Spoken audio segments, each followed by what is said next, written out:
that I don't want to be late for, which means if I start early, I'll be done with everything in time. So I'm probably talking to myself until people roll in, but that's okay because it would be weird if I was just quiet because a lot of you rewatch this. um, I am going to make that aged moonlight white cake from Woo Mountain Tea, and so it comes in a cake like this. It's usually a big round disc at first, right? Morning, everybody. It's usually a big round disc, but this is like what's left of me chipping away at it over the past 6 months or more. But you don't need as much as you'd think because it really does expand. Um, and you don't really find aged moonlight tea very often, but I really enjoyed it. Usually it's not the white teas that are aged, it's more the black teas, green teas, pu'er, things like that. So I'm gonna give her a little bit of a breakup. Hey everybody, morning everyone rolling in. And we're gonna go 180 I think for this. I'm gonna go with 180. Okay, so yesterday I did indeed tackle the unintentional wheat crop growing in my greenhouse, and I managed to get it all cut back by hand with scissors on my hands and knees. My god, it took me like 3 hours, and I'll say I grew some mulch. I grew some real mulch. um, and I am hopeful that it takes because oh, I was like, what does that sound? It's the water boiling. I'm hopeful that it takes because God, I don't want to do it again. I cut it really close to the ground, so it should shock the wheat enough that it won't grow back. And I now have like a thick layer of like wheatgrass mulch. It'll just turn into straw over top of it, so that should help. You know, knock it back quite a bit. But I think things will grow better in there. The spinach was definitely starting to be smothered. Now, the chard and the collards and the kale were doing okay because they grow taller than the wheatgrass, right? But the spinach was like, help! So, we'll see how well. No, you can't use a weed whacker in a greenhouse with plants growing that you want to keep. No, you have to get in there because I intensive plant. So a lot of people waste a lot of garden space because oftentimes on packets and things they tell you that things have to be crazy far apart, and I mean I guess you can grow that way if you monocrop, but with intensive gardening, even if the plants are a little smaller, you inevitably end up getting more of what you're growing because you have more plants, right? And so it evens out. Um, but oh no, there's not really any walkways in the greenhouse besides where I planted the clover, and I gave that a haircut too. But even then, the walkway is pretty small, so um, and in between, it's like so yeah, no, there's not much space. There's not really walkways to speak of. Um, okay, so making some tea, and then today I need to make myself do a bunch of online work. I'm glad that I got all that done out there, and now I just need to be an adult, do some online work. I have had I have hired somebody a while back now to take care of my Facebook ads for me. I still have to respond to all the comments and stuff, but they keep track of all the technical stuff, and it has been um, really helpful. But also, I think it allowed my nervous system to be like, okay, right, and that kind of rippled into other things, and I need to pick some balls back up in regarding like updating email stuff, and like I need to get some. I still have to write like the content for the ads to an extent. They have a copywriter where they like will write ads for you, but I'm like, you guys can do the really short format stuff, but in no way, shape, or form will you ever be able to like copy my tone or my voice or my personality in my writing. And so they've tried. I'm like, that sounds horrible. Like, I would never publish that. So, but I do tell them that they can do, short format stuff that's just like a few sentences, or just like, oh, because you have to test out all different types of ads, right? And the ads are really important, because if I'm not going to do shop updates anymore, and I haven't since last November, if I'm not constantly going to be using my social media to try to push stuff through the shop and get people ready for a shop update, then I have to have ads doing that for me. And the whole concept is, I am ready for the apothecary to work for me versus me for it, so I can do more things like tea times, and make weekly videos, and daily Monday through Friday short videos answering people's questions, and do all the things that I'd like to do and have space to do. And to do that, it kind of has to be on autopilot. um, Oh yeah, trolls, hard and fast. It's only been 6 minutes. You know what it is? People are just on live on YouTube, and they're just scrolling through it like it's a reel. So it's like a lot of like drive-by trolling. And what's funny is, when I looked at YouTube Live the other day to see like what that was like for like a person watching it, because I'm really more familiar with Instagram. I've definitely been pushing. I've been on YouTube for like a decade, but just like the most basic of features. I haven't been like digging into all this stuff, right? And I'm like, oh my gosh, most of the time everything I scroll on there during live, I don't know if it's just me, but it's either people playing video games, religious revival type stuff. People usually like slowly like recording like wild monkeys without talking, or people giving like tarot card readings. Right? There's a couple of conspiracy theory type people in there too, but I'm like, yeah, so people are just, I think they just scroll past, say something mean, flip up, say something mean, flip up, say something mean, and it just drives right on by. And so that's totally what it is, because they now make it so you can just do drive-by trolling on the lives, because you can flash through them like reels. That smells nice. Um, so no, today I had some great.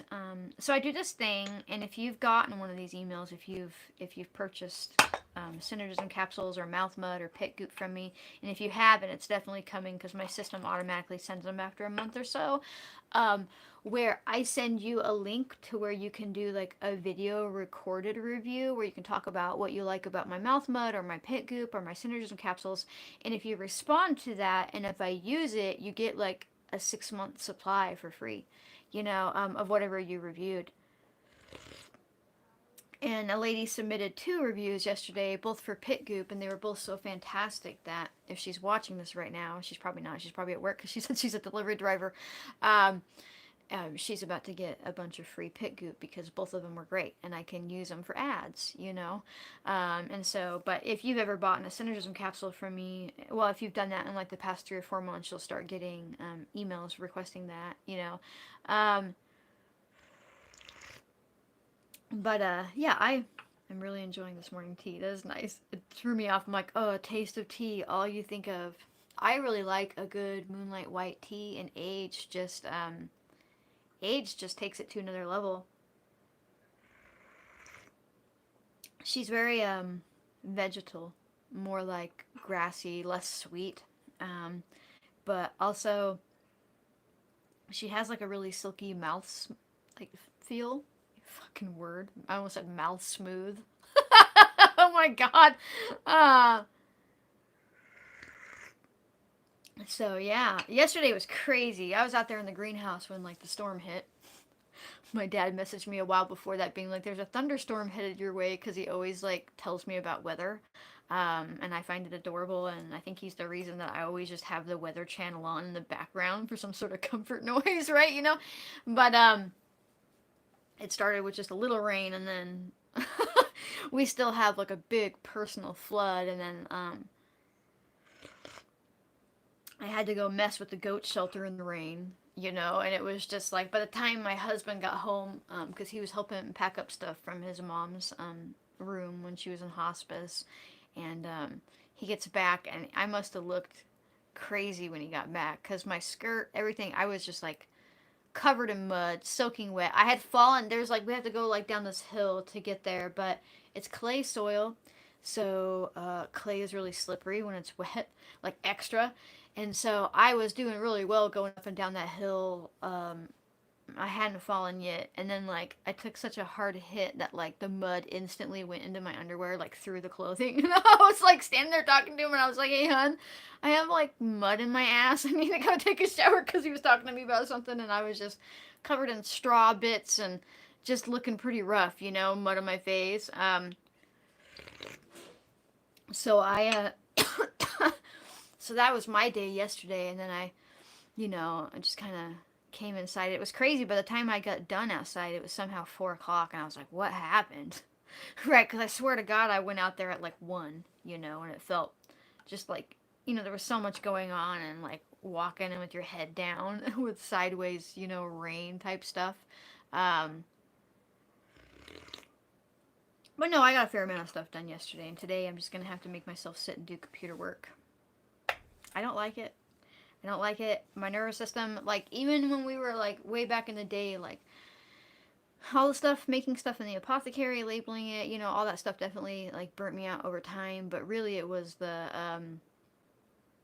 really, really, it was, like, the online work, the hours of, like, online work, like, inventory, all kinds of stuff, like, figuring out, like, I do my entire, like, nobody helps me with my website, like, everything. And I don't know, if I'm on my computer for too long, I can feel my nervous system like get really worked up.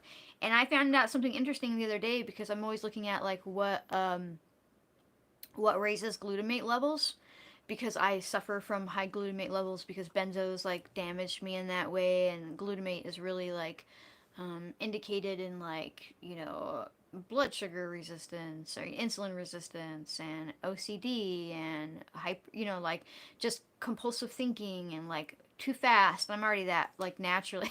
So working on lowering my glutamate levels has been great, but I came across this big old study that talked about holy shit, screen time increases glutamate levels. And that makes sense because if I'm on my computer for too long, I actually end up having like my ear starts to burn right here. Like this will get like as red as like the live symbol up there. It's crazy. And for years, I just assumed it was from like neurological damage from the benzos, but what it actually was, uh, definitely neurological damage from the benzos. But it's like I'm like a human glutamate detector. If my glutamate levels get too high, I start having like burning ears and having a hard time breathing and things like that. And the computer does it to me. The phone will do it eventually, right? But I usually have my phone set to like evening mode, so it's more of a red light coming off of it than a blue light, which makes a big difference. But I just found that really interesting, and I wonder if that's why I just like hate it. Like from like eventually your body learns to dislike things that are bad for it, right? To an extent. And so that's kind of like my current theory right now. But yeah, it's actually one of the reasons that I got back into or into in general drinking like high quality like white teas and green teas and things like that, because it directly opposes glutamate, and the L-theanine is part of that, but it goes so much deeper than that. I've really fallen in love with Camellia sinensis, which is like the actual tea plant, which is wild because my whole life I've really avoided caffeine. But I don't really feel the caffeine when I drink green or white tea. I mean, I do a little bit, but it depends on the variety. And if I find that I feel it too much with one variety, I might move on to that variety because I'm chasing the L-theanine, not the caffeine, right? Or I might brew it differently, brew it colder. You need higher water temperatures to pull out like higher amounts of caffeine, and like lower water temperatures get more of like the L-theanine amino acids, right? So yeah, I really I don't know, I really enjoyed it. So somebody just said 125 people watching, but only 25 thumbs. Smash that button if you appreciate the knowledge she's sharing. That really does go a long way. It's crazy when people hit the like button. while you're watching a live, it tells the system that you should tell my other subscribers that I'm live.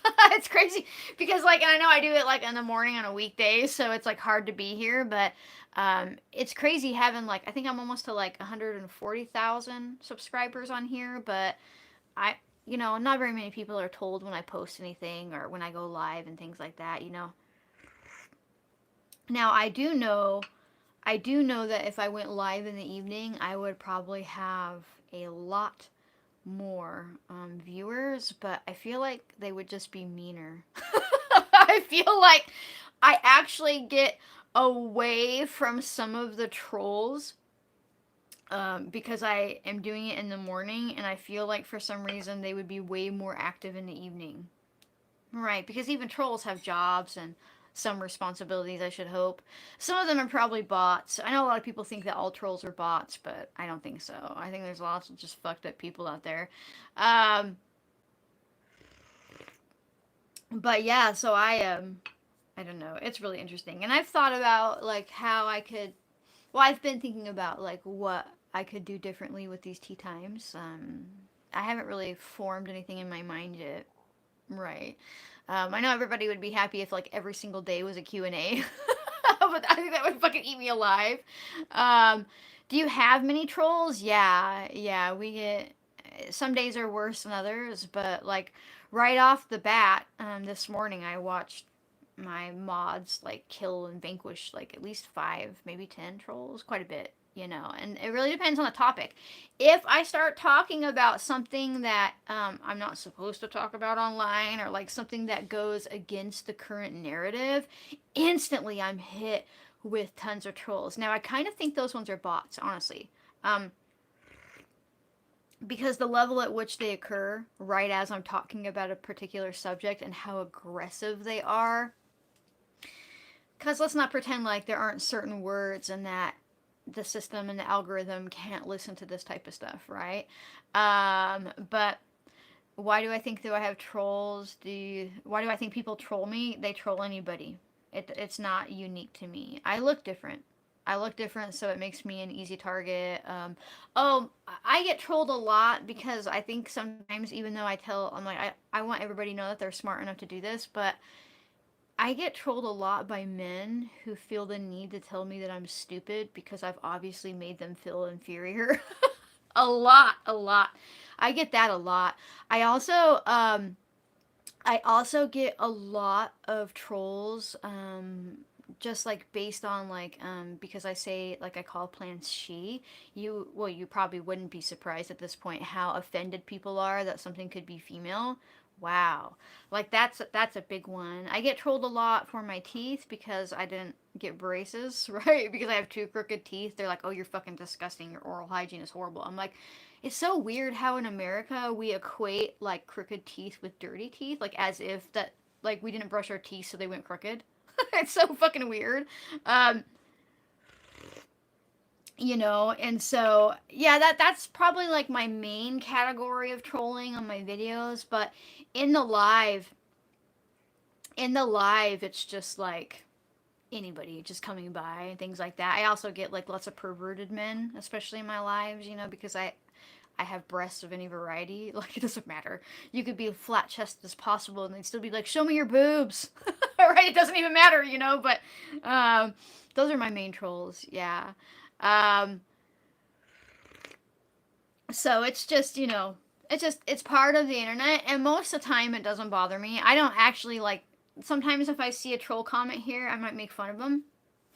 Use it as fuel to laugh about it. But most of the time I do my best to just like block and not react, like hide users from my channel and shit like that because it's not really worth my energy. Sometimes though sometimes I do dead seagull somebody though.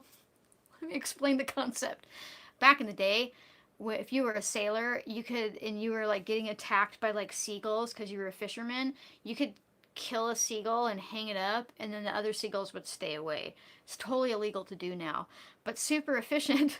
And so sometimes I do that to trolls in the comment sections where I'll just like verbally eviscerate them and make them just look stupid as fuck, and then I leave it up. And then usually what happens is I notice when I do that, First of all, they get piled on because everybody in my comment section will also attack them. But then the other trolls, I noticed there's not as many troll comments coming into block, right? So I'm just like, all right, I'm going to use you as an excuse. I'm going to fillet you because I look all fucking hippie and peace and love, but I'm not, and so, and I'm really pretty decent with words, especially when I'm writing. And so I can just like, not be a mature adult and rip somebody apart and then just leave them there for a while. Eventually I take it down, but Um, but yeah, and so that just comes with the territory. I remember when so on Instagram I had organically grown to like 60,000 followers on my own, and then I made this random like YouTube IGTV video about I had just went and bought a little tiny hydraulic press from Harbor Freight, and I turned it into a tincture press. It was cheaper than buying the tincture presses, and it was so easy to do. It cost me like $50. And I just made a video for my followers showing what I did, and that video went viral at a time when things didn't go viral all the time. Um, and so, literally in one day, I went from like 50,000 followers to like 180,000 followers. And that was chaos because none of those people were there because they were interested in learning from me or cared about anything that I said. I mean, some people are still around from that, but the level of trolling was unreal. I learned all about how to like add comment, like I can go into settings for like YouTube or Instagram, and I can say words that aren't allowed to be said. Like you get blocked if you say the word teeth or crazy or whatever the fuck or anything like that. And I learned how you could make it to where on Instagram only people who follow you can comment, or it was crazy. It was unhinged. And actually what's funny is people push on social media, just if you're a person who's trying to grow a social media account, I hope you never go viral. It's funny because you get that big number boost, which in your mind means that you've made it and you have like all these followers now. But the opposite happens because they weren't organic followers, they were like impulsive followers. Like they didn't follow you because they discovered you and learned your work and were really interested. They followed you because it was just a video that popped up and they saw that it had hundreds of thousands of comments, hundreds of thousands of views, and so they followed, right? Um, but then what happens is every time you post, you lose like thousands of followers with every post, and then it tells the algorithm that, oh, people don't like her. Every time she posts, somebody unfollows. And so uh it actually really really hurt. It really hurt, like from like a social media type business standpoint, because it just drug me down. Like even now on Instagram, I'm still just like basically permanently shadow banned, and like the system just believes that everybody hates me. And right now I've got like 100 and I don't even know, 115,000 followers over there, 116,000 followers, and it doesn't matter. If I post something, and I do, I'm lucky if they show it to like 10,000 people. So I just use it to make the content to download and up to YouTube, because YouTube is actually, even though they don't show me to a lot of people, they are still showing me to some people. You know, Somebody said, I loved your kefir video. Thank you. How to keep up with all of the extra though. So yeah, you can end up you can grow your kefir grains. They grow. They're a living organism, so they'll start to multiply, especially when they're happy. And you'll notice they probably grow more in the summertime than they do in the wintertime. But the thing to remind yourself is that you do not have to keep growing with them. You can say, I only need a half a cup of kefir grains to make a half a gallon of water kefir that's ready every 2 to 3 days to be bottled, and then that's ready every 2 to 3 days after the second ferment. And so you can get into this cycle where like pretty much every couple days you're like finishing off water kefir that's ready, and you're bottling and you're refeeding. And then the rest of the grains, you can eat them like probiotics. You can sell them. You can feed them to chickens. You can freeze them. They don't come back as well from freezing as if they were fresh, but they come back better that way than they do dried. You could dry them and powder them and turn them into probiotic. You could just toss them in your compost heap. Or you could be like I did years ago when I was in my 20s and end up with 10 gallons of water kefir brewing on your counter at any given time. Because you don't know how to say no to yourself or to these little bacterial colonies that were so happy, you know.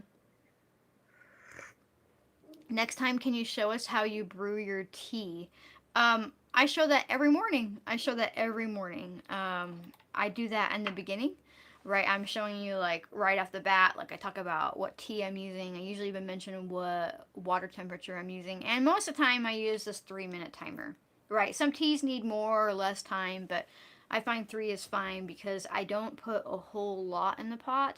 If you were doing like true gung fu style, like you'd only be brewing for like seconds at a time, like 20, 30 seconds, pull it out, do it again, pull it out, do it again. Um, no, it's okay. It's okay that you were notified late. Yeah, I just want you to know, like, if you want to go back or watch other videos, I definitely show how I'm brewing my tea. So just so you know that that info is there. But yeah, yeah, today is just gonna be a day. Today's just gonna be a day, and I'm just gonna sit down and do computer work, and I'm gonna come back tomorrow and have nothing to report about, hopefully, besides the fact that I did computer work. Um, but yeah, I need to do that, and then tomorrow I'm hopeful to maybe get some of these tomatoes up, like potted up. I want to do them into the containers that they're going to go into, but I realized yesterday that I don't have the heart to try to transplant that lettuce that's in the greenhouse. So I might do like I got a bunch of pots that are biodegradable that you can the type that you can just put into the ground because I like to grow my squash in those because squash don't like to be transplanted, but our season is so short that I actually need to get squash started like within the next week, and then plant them out in June. But that way I can just put those right in the ground and not worry about shocking the squash. But I think I'm going to do that for my tomatoes too because I have a bunch of extra of those pots, and then I can just take those pots and put them right into the pot that I want them to be into, come summertime. Because I'm going to try to grow most of my tomatoes in pots this year, and somebody asked me what I think about grounding mats, and this is related to the tomatoes. I swear to God. I think it's really important. I think that you can make your own, you can buy your own. If you own your own home, I suggest driving a copper rod into the ground by a window and then running a direct wire from that, copper wire from that to your grounding mat. You can plug into the wall. The one thing to know, and I say this as the daughter of a 40-plus-year electrician, um, the grounding plug in your home, assuming that your house is properly grounded, it does work for grounding, but there's some backfeed through it from like the electrical panel, so it's not exactly the same as being grounded to the earth. But it is better than nothing, right? But with the tomatoes, swear to God, wait for it. The tomatoes and the potatoes are in pots that aren't technically grounded. And people always talk about how their plants aren't as vibrant when they grow them in pots, right? They don't do as well. And I'm like, it's because they're not grounding. Because even when if you watch that like OG grounding documentary that's on YouTube, the first guy who really like jumped into it and started making the grounding mats, like the original person, he even in part of his study showed that when you took a plant from outside, even if you're just putting it in water, right? And you grounded one but didn't ground the one that stayed grounded lived like a week longer than the one that wasn't grounded, right? And so I'm like, but why wouldn't that apply? Why wouldn't that apply to things that you were growing in raised beds or that you were growing in pots? So all I have to do is take a cheap piece of copper wire. You don't have to get the high end, like super expensive copper. You can get like copper from a wire roll from like Walmart, for like $5-10, and then you can connect that to just stick part of it in the dirt by an inch or so, and then stick it on the ground, and that's it. And so I'm gonna make like a little network for all of my pots where there's like a copper strip running across the top, and then copper sticking in down to all of them, and then just one piece has to connect to the ground because it'll ground all of them. Somebody said, why use mats? Go outside. So the thing about that, I hear people say that shit all the time. Definitely go outside. Go outside, put your feet on the ground, touch the bare earth. But you know, your ancestors did more than spend 30 minutes grounding, right? Like humans used to be grounded literally 24/7. It wasn't really until about 80, maybe 100 years ago max that we started doing things that removed us from having a constant ground. So while like half an hour is better than nothing, what if you had a grounding mat on your bed and for 8 hours while you slept you were grounding? That's why it's more like health bringing than just going outside, right? Because the realistic truth is you aren't going to be spending 8+ hours of your life outside grounded. Now, if you work outside, get yourself some grounding shoes or the little rivets that you can add to your shoes to make them grounded. But don't discount grounding mats, right? Today when I'm sitting there doing computer work in my chair and having to be in front of electrical device and all that shit, I will be grounding while I do that because I have a grounding mat that I sit on. Right. And so it's just a really like good way to get yourself grounded more often than you would honestly probably be outside on a regular basis. Plus, some of us in the wintertime, it's like you can't go out there. I mean, you can go out there, but like it's really hard to have your bare feet on the ground or like, and there's big debates about whether if you touch a tree, if you're grounding or not, right? Like people, because like wood isn't the best conductor. You know, I think when it's alive, it's probably better. But even then, how long are you really going to be outside in the winter touching that tree, right? And so it's definitely beneficial. But anyhow, so it's been 30 minutes, and I would like to note that I didn't talk about goats today. I don't think I did. Well, I did. I guess I talked about fixing a goat shelter, but that was like goat adjacent. That was just an outside stories, you know? So, anyhow, if you would like to support my capacity to be a real human and just jabber with you and teach freely and keep a roof over my head and tea in my pot, do consider becoming a member. It's just a way to throw me a couple bucks a month to say thank you. You do get early access to videos if I happen to upload them early during the week. If you can't become a member, don't even worry about it because I release the videos during the weekend to everybody. So it's not a paywall, it's just a little baby time wall if I happen to upload something early, which I haven't been getting around to doing that lately because life has been chaos. But you can also call things home from my apothecary. I make something for everybody, including I've got all my books, synergism capsules, all kinds of stuff. Today I have a meeting to talk about. I'm working on getting help with my creams, and I'm in like the final stretch of that, so I'm excited about that. You can use the one-time code TEATIME, TEATIME, to save 10% off of anything you'd like to call home from the shop. And if you choose to subscribe to something like my synergism capsules, which you automatically get 20% off if you subscribe, you can stack that code and save 30% on your first bottle. So that's a fantastic option. If you can't do any of that, or even if you can, make sure that you like, comment, subscribe, turn on notifications, and share. Sharing is super important because it helps get my work out there. It helps other people realize it's okay to be a human and that they're smart enough to do all this stuff, and it gets them excited and starting to take their own health back in their hands. So it's super helpful if you share. So thank you so much for watching, folks, and I will see everybody tomorrow morning during tea time. Bye.